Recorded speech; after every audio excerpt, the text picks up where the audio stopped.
Well, that's what we're going to be talking about today, is doing all we can to make a change in the world using our power of power. As you know, we are in the midst of our 12 Power film series, using a different film from popular culture to explore each one of our 12 powers. And today we are going to be exploring one of the most misunderstood powers, the power of power. Sometimes we say the gift of power just to, so it doesn't get too confusing.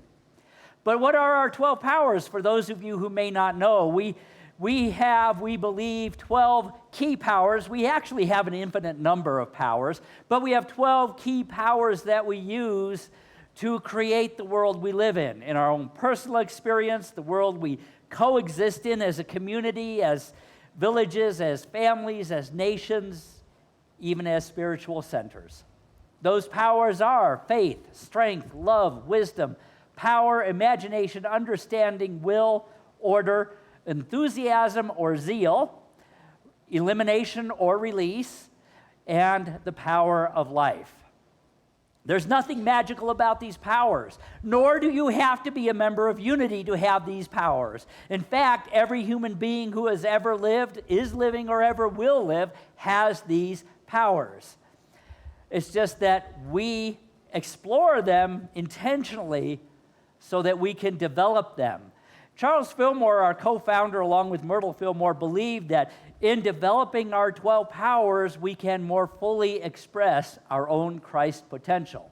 And he based that on his observation of how many times the number 12 appears in sacred scriptures of pretty much every religion on earth. In the Christian and Judaic tradition, of course, there were the 12 tribes of Israel, the 12 pillars in the temple, and, of course, 12 apostles. And he believed that that was significant in that it reminded us, it modeled for us this knowledge, this understanding of using these 12 powers. In fact, he used as a way of memorizing and developing his understanding of the 12 powers, each power was connected to a disciple. And again, there's nothing magical or dogmatic about that. It was just a way that he used and we use to more fully understand how we incorporate these powers in our lives. So today, we are going to look at the power of power. What is it? Any thoughts? You all know you have power, right? What is your power of power? How do you use it? What does it do? Power of choice. Okay, we'll start with that. It is truly all about choice. Our power is our ability to convert an idea into something manifest. Everything has always started as an idea. The chair you are sitting in started as an idea in somebody's head. Somebody got tired of sitting on the ground or on rocks or tree stumps and said, there's got to be something a little more comfortable. And it started as an idea. We use these ideas to create the world we live in. The words we speak, the actions we take, and what we build. And when we are in the right consciousness, we affirm our oneness with our higher power, with God. And we understand that it is not I, but the Christ within that does the work. It is the power within us that does the work.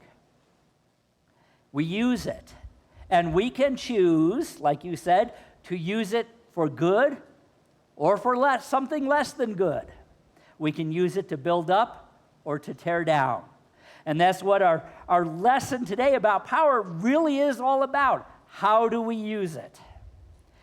First thing we do is we combine it with our power of wisdom and love so that when we make decisions, we make good decisions. We make decisions that build up, decisions that empower, decisions that affirm. We make wise choices. And then our power puts those into action. Werner Erhard wrote this: "It is important that you get clear for yourself that your only access to impacting life is action. The world does not care what you intend, what you are committed to, how you feel or what you think, and it has no interest in what you want or don't want. He goes on to say, take a look at life as it is lived and see for yourself that the world only moves when you act. Your world only moves when you act.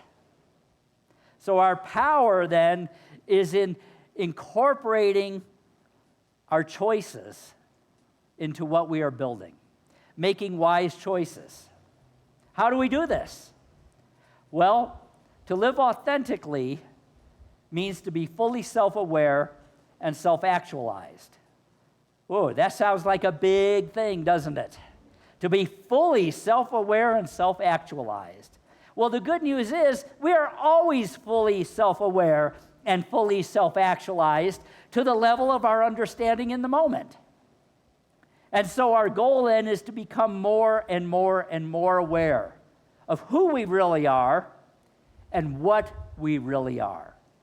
To be self-aware and self-actualized. There is nothing more powerful than an individual who uses their power consciously. And yes, you can use power unconsciously too, but it's far better to use it consciously. For those of you who have not read the books or seen the movies of Harry Potter, I'll give you a quick synopsis. Hopefully you're at least familiar with the basic arc of the story. A young child who has been orphaned grows up in his aunt and uncle's house, and he's really mistreated because although he is not aware of it yet, he has magic. He is a wizard. And of course, his aunt and uncle and cousin are not. They're what they call muggles, which I'll explain in a minute. But they're afraid of this wizarding world. They're afraid of people who have power because they don't realize they all have power. Harry's parents were killed by an evil wizard named Lord Voldemort. And Voldemort used his power to control and to manipulate. His misuse of power grew from his own sadness, his own anger, and eventually his own paranoia. He wasn't created bad. His power was like everybody else's power. It could be used for good or bad. He did not have a good life growing up either, and he chose to use it for bad. There was nothing empowering about how he used his power. He demanded obedience from his followers and killed anyone who opposed him, including Harry's parents. So what does it mean then to be in our power, to claim our power? It means we claim ourself. It means we integrate all of our parts, all of our gifts, all of our talents, all of our innate abilities, our education, and yes, our shadow. That's important. Are we willing to see all of us, all of ourself, our light and our shadow? When we look at ourselves, how do we judge ourselves? Do we judge from the place of goodness or from the place of badness? The place of beauty or the place of ugly?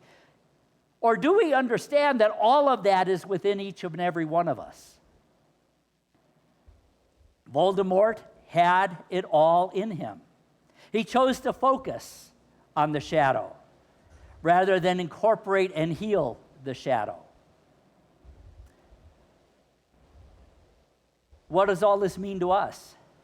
It means that we are willing to observe and tell the truth to ourselves about our strengths and our weaknesses. Charles Fillmore wrote in The 12 Powers, it follows that every kind of human industry must be carried forward by a power that recognizes divine law. We are the power of God in action. For some people, that's very scary, but it is the truth. We say we are God expressing. Another way of saying it is we are the power of God in action. To us is given the highest power in the universe. Now, this was written 100 years ago, the conscious power of thought. There is a universal creative force that urges us forward to a recognition of the creative power of our individual thought. This force is elemental, and all of its attributes come under the dominion of humanity. When we cooperate with divine principle, we sit on the throne of our authority, and our elemental force is subject to us. And again, how do we use it? Now, all that sounds pretty heavy, especially that part of we sit on the throne of our authority and the elemental force is subject to us. If we're not in the right consciousness, that can be pretty influenced by ego. But from spiritual understanding, we know that with that level of power comes a commensurate level of responsibility. That is what the great masters understood, like Jesus and Buddha and so many others. They understood their power. They also understood the responsibility that came with it. And that's what the Voldemorts of the world do not understand. In that consciousness, in that lower consciousness, that lower understanding of our power, it becomes about me. What can I get? Who can I control? How can I profit? How can I be right? How can I get my way? But the conscious use of power is only concerned with how can I contribute? How can I support others in claiming their power? How can I empower others to live a fully authentic life? Think about Jesus. Jesus was an itinerant teacher who quietly rocked the most powerful government in the Western world of his time. And he changed history forever, at least for us. In claiming his power, Jesus found himself. And this can happen to us when we claim our power. Isn't that interesting? Jesus did not come to overthrow a government. He came to teach that the kingdom of heaven is right here, right now. It's not something we have to go out and find. It's not something we have to force into manifestation. We're in it. Jesus didn't force anyone or even use his own power to get people to believe in him. He just showed up as who he fully was and who he came here to be. He was just being very quietly powerful and empowering. And to those who were using their power unconsciously, this was very frightening. Which brings us back to Harry Potter. In the first movie, Harry starts getting letters on his 11th birthday. And they're inviting him to attend Hogwarts School of Witchcraft and Wizardry. But his stepfather will not let him see the letters. They keep coming in droves through the windows, down the chimney, covering the lawn out in front of the house. And so they decide they got to get Harry away from this because they're afraid of power, because they don't understand what it is. So they spirit Harry off to an island which is just big enough for a lighthouse in a storm. But even that could not keep that message from reaching Harry. There was a giant who worked at the school. He was the gameskeeper named Hagrid. And he tracked down Harry to this scary remote island. And he invited him in person to join him at Hogwarts School. Now, he didn't tell him he had to go. He said, "Do you want to go?" Think about what Jesus did. Every time he did a healing, every time he did a teaching, he would say things, "Do you want to be whole? Do you want to hear what I have to say?"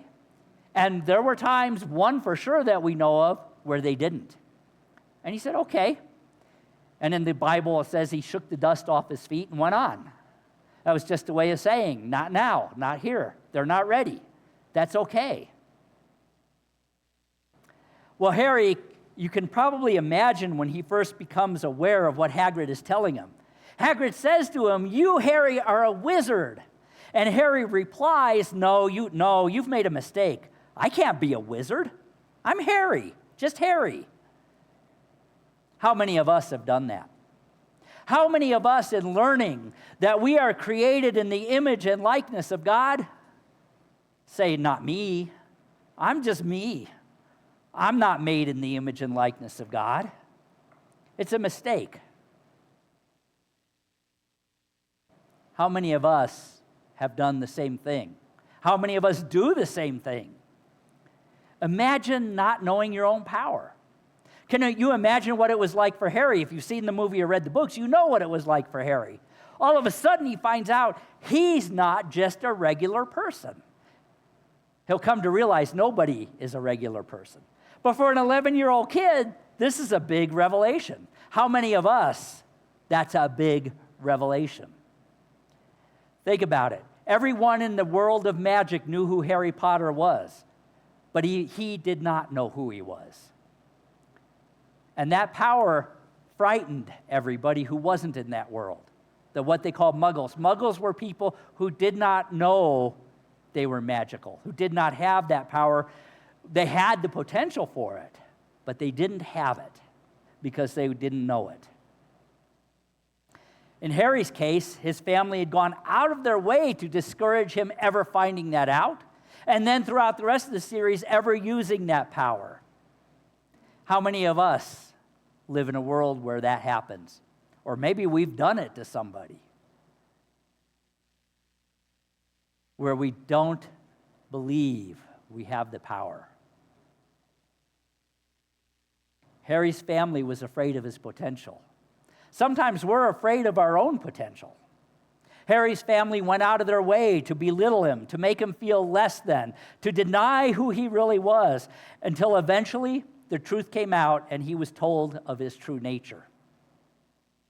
Now he then goes to Hogwarts School, where he meets people who support him in being who he is. He meets Ron and Hermione, his friends and his teachers. And he meets some who don't quite accept him where he is. How many of you remember Draco Malfoy? Yes. Draco, who says, someday you'll find out who the true wizarding families are. Because he came from a family that had a misunderstanding of what power was. In his family, he was taught that power was to be used to control others, to inflict your way and your will on others. And he tells Harry, you'll soon find out that some wizarding families are better than others. In other words, join my family. And he says, you don't want to hang out with the wrong sort. I can help you with that. Harry was already starting to step into wisdom, though, which goes along with power. And he replies to Draco, I think I can figure out the wrong sort for myself, thank you. And then he's faced with his first big choice. Again, power is about choices. And that is when he's put into one of the 4 houses at Hogwarts School. And he wants to be in the same house as his new friends, Ron and Hermione. And so he says, I want to be in Gryffindor. There's the sorting hat. They put the hat on him, and the hat chooses which house you go into. And there's this conversation that says, you could be powerful in Slytherin, which is a house that teaches how not to use power or how to use it amiss. And he says, no, I want to be in Gryffindor. I'm making the choice to be in Gryffindor. He's basing this on wisdom, love, faith, and courage, although he doesn't realize it yet. And of course, he gets put into Gryffindor. It requires courage. It requires choice. In the Metaphysical Bible Dictionary, it says, do not fear to develop your power and mastery. However, be mindful that they are not exercised on other people, but rather on yourself. Rather on yourself. It's all about making that choice. So that's the first gist of the first movie. And the second movie, the one we're going to look at a clip from today, not yet, guys, called The Chamber of Secrets. Harry has gone through this whole adventure in this movie where there's the guy who founded the House of Slytherin, appropriate name, has built this secret chamber where this giant snake-like creature lived called a basilisk.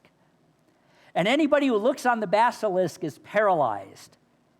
And so they go through all this process to find out where the Chamber of Secrets is and to defeat the basilisk and kill him. And Harry breaks a lot of rules that the school has to get this done. Sometimes you got to break the rules. Now, I'm not saying break the law. I'm saying sometimes we have to step out of what is normal.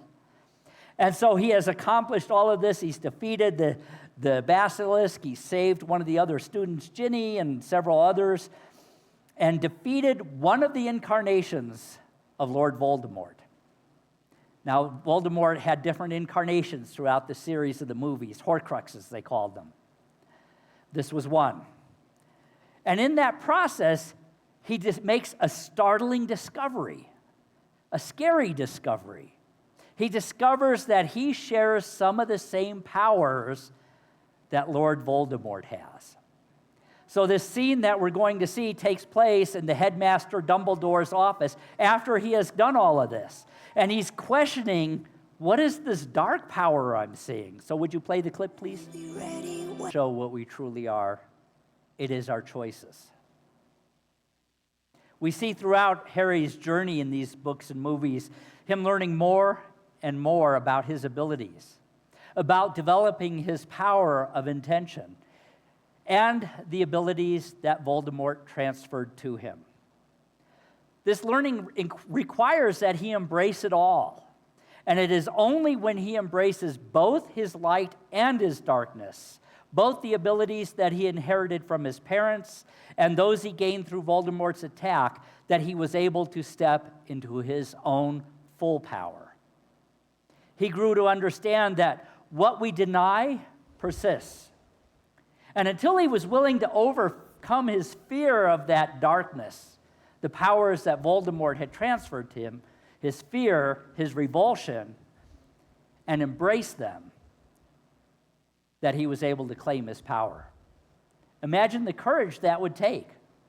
That's a powerful choice to make, as the rest of the wizarding world in these books was so terrified of Voldemort that they wouldn't even say his name. He was always referred to as, who knows it?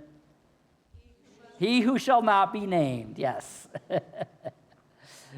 Their denial was so strong, their fear of this powerful shadow of what a wizard could become, that they denied its very existence.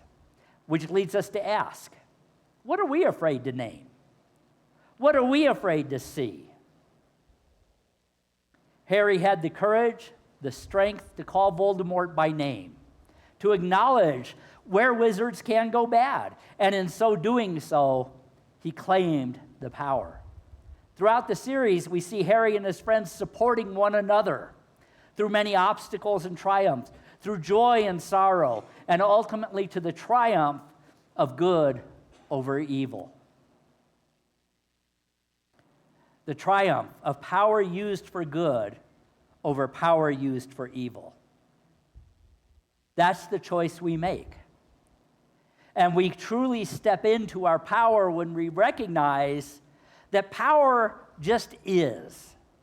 It is how we use it that determines whether it is good or evil. Jimi Hendrix quoted other writers when he wrote, "When the power of love overcomes the love of power, the world will know peace." We're experiencing that struggle in a very real world in our world today. Look around. The love of power is standing in the way of peace. I think about history, and one of the examples of standing up for the right use of power from our own history.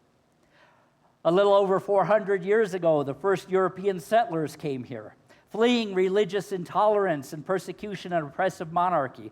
And like Harry and his friends, they sought freedom from seemingly undefeatable power. 200 years later, the Constitution was written. Well, first the Declaration of Independence, resulting in the Revolutionary War, and then the Constitution. And we elected George Washington as our president. We were at an interesting choice point right there. George Washington could have stepped into the role of king or emperor. There were those who wanted him to step into that role. Instead, he stepped into the role of a humble servant.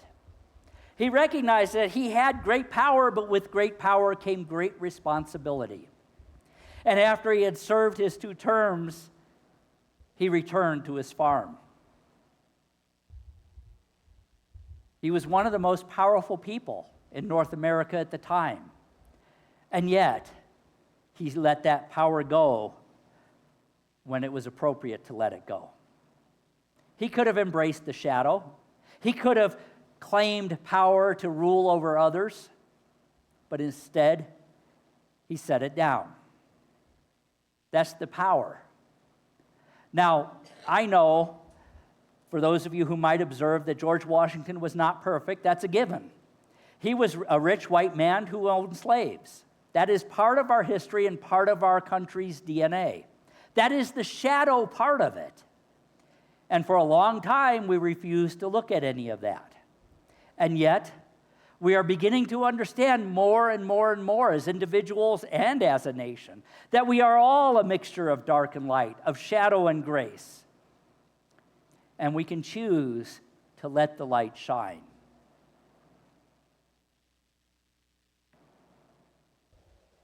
So what do we do with that? How do we use that in our own lives? How do we go from being tempted by power and then choose instead to serve a greater good? In Harry Potter, the wizarding world was freed from a terrible evil. Because of George Washington's choices, we were spared becoming another monarchy. We became a haven for those fleeing oppression and for those yearning to be free. Free to live and worship as they choose. And it's always an ongoing struggle, and will continue to be an ongoing struggle until we as a people can embrace the full shadow.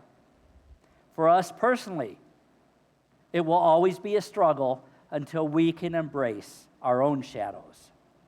We can't take freedom either personally or nationally or any other way for granted. We have to take our own responsibility, and that starts with our own choices. So what choices are we making in our lives today? Are we choosing to exercise our power on ourselves, to develop our own gifts and abilities? Just as the freedom that we fought for over 200 years ago brought great responsibility, so does exercising our power bring great responsibility. Do we focus on making the biggest contribution to the world that we can, the biggest difference that we can? Do we practice our principles, demonstrating our values, or not? George Bernard Shaw wrote in The Joy of Life, "The true joy in life is being used for a purpose. Recognize by yourself as being a mighty one, being a force of nature, instead of a feverish little clod of ailments and grievances, complaining that the world will not devote itself to making you happy." He went on, "I am of the opinion that my life belongs to the whole community, and as long as I live, it is my privilege to do for that community whatever I can. I want to be thoroughly used up when I die, for the harder I work, the more I live. And the more I live, the more I rejoice in life for its own sake. Life is no brief candle to me. It is a sort of splendid torch, which I've got to hold up for the moment, and I want to make it burn as brightly as possible before handing it on to future generations." Jimmy Carter said it a little different.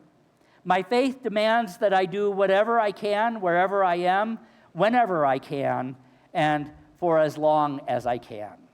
And with whatever I have, to try to make a difference." Kind of like the song we just sang. Do you see a theme here? It's all about what choices are we making. How are we using our power? You know, sometimes making a difference can seem to be overwhelming. Like, how can I make a difference? How can I do enough to really change things? In the Talmud, it is written, "Do not be daunted by the enormity of the world's grief. Do justly now. Love mercy now. Walk humbly now. You are not obligated to complete the work, but neither are you free to abandon it." That's a powerful statement. We are not obligated to complete the work, but neither are we free to abandon it. And as we work on ourselves, we are working on the world itself. Like Harry, we can commit to claiming our power even when it scares us. We can commit to using our power to help, not to hurt, to empower, not to overpower, to give, not to take, to spread love, not to spread hate. The choice is ours. What will we choose? Namaste.